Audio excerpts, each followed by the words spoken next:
Saudari-saudaraku yang terkasih, ada sebuah ungkapan yang mengatakan lebih baik menjadi bekas orang jahat daripada bekas orang baik. Bekas orang jahat artinya ada suatu pergerakan mengarah kepada kebaikan, ada pergerakan ke arah positif, meninggalkan kehidupan lama menjadi orang baru. Sementara bekas orang baik, pergerakannya itu mengarah kepada sesuatu yang negatif. Dia tidak bertahan dengan kebaikan yang ada, mungkin karena berbagai macam tantangan yang dihadapinya. Saudari-saudaraku yang terkasih, Matius pemungut cukai dibenci oleh masyarakat Yahudi. Ia semacam terikat kontrak dengan orang Romawi. Ia dianggap telah menjadi pengkhianat bagi bangsanya demi keuntungan pribadi. Dan bisa jadi dengan situasi demikian, ia mengalami kesepian karena ditinggalkan oleh banyak orang.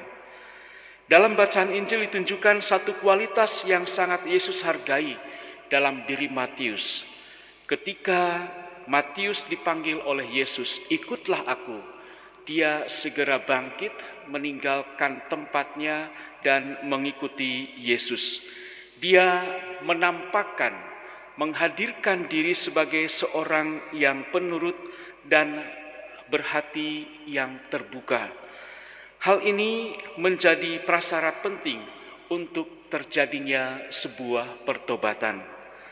Yesus menunjukkan kepada kita bahwa pertobatan dapat terjadi dalam jiwa yang paling tidak mungkin.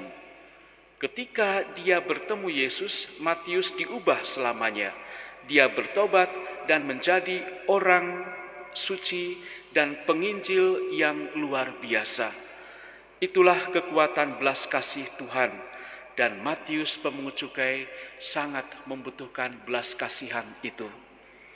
Saudari-saudaraku yang terkasih, orang Farisi rupanya jatuh ke dalam perangkap pemikiran bahwa mereka lebih baik daripada orang lain, karena mereka merasa memenuhi hukum dan perintah, dan kesombongan mereka membutakan mereka terhadap kebenaran bahwa semua orang adalah putra-putri Allah yang terkasih. Sebaliknya, orang Farisi memandang rendah orang lain, memandang mereka yang harus mereka pimpin. Kalau kita lihat misalnya, ada berapa banyak orang yang mengalami keberdosaan yang harusnya mendapatkan tuntunan dari mereka yang merasa punya pengetahuan tentang Allah, punya pengetahuan tentang iman, punya kehidupan rohani yang baik, tetapi justru orang-orang yang dianggap sampah oleh masyarakat seringkali dihindari oleh mereka. Mereka tidak menghadirkan diri sebagai penolong, mereka tidak menghadirkan diri sebagai penyelamat bagi sesamanya, khususnya mereka yang berdosa. Yesus mencintai Matius tanpa syarat. Ia mencurahkan belas kasihan yang begitu besar kepada Matius. Yesus memungkinkan Matius untuk menjadi orang baik.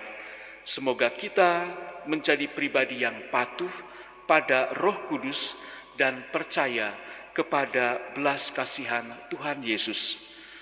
Paulus dalam suratnya kepada jemaat di Efesus mengatakan, "Hendaklah kamu selalu rendah hati, lemah lembut dan sabar. Tunjukkanlah kasihmu dalam saling membantu." Hal ini tentu dapat menghindarkan diri kita dari godaan untuk membenarkan diri sendiri. Kita diajak untuk selalu rendah hati, kita diajak untuk selalu menghadirkan kasih kepada sesama, tidak memandang rendah orang lain, tetapi justru kita diajak untuk menjadi pemberi solusi, pemberi keselamatan dan kebahagiaan bagi sesama. Hari ini, dengan bantuan rahmat Tuhan, kita bisa menjangkau dan mendekati orang-orang yang mungkin selama ini kita jauhi, yang selama ini mungkin dalam pemikiran dan perasaan kita, dia telah menyakiti, dia telah membuat aku menangis, membuat aku menjadi orang yang gagal dan segala macamnya, dan kita merangkul mereka, menghadirkan mereka di dalam kehidupan kita dengan penuh cinta kasih. Semoga kita dipenuhi dengan semangat kasih Kristus, sehingga setiap orang dapat merasakan perjumpaan dengan Kristus ketika mereka berjumpa dengan kita. Tuhan memberkati.